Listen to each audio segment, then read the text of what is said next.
Ferguson, Missouri erupts in a wave of violence as a grand jury reaches a decision about the police officer who shot Michael Brown.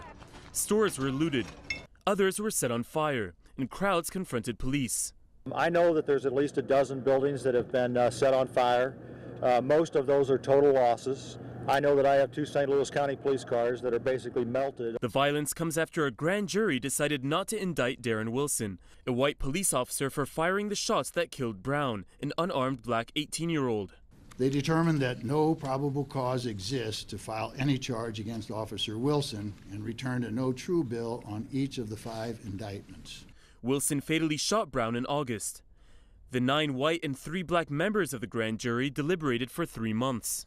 Mountains of evidence handed over for consideration. These evidence photos were released Monday of Officer Wilson after the shooting, showing bruising on his face. Other photos show blood inside Wilson's police cruiser. More possible evidence that there may have been a struggle between Officer Wilson and the 18-year-old. The physical and scientific evidence examined by the grand jury, combined with the witness statements supported and substantiated by that physical evidence, tells the accurate and tragic story of what happened. Angry crowds poured into the streets within minutes of the news. Police used tear gas to try to disperse the protesters. Protesters shut down at least 1 St. Louis highway, and the FAA diverted at least 10 flights because of concerns about gunfire aimed into the sky.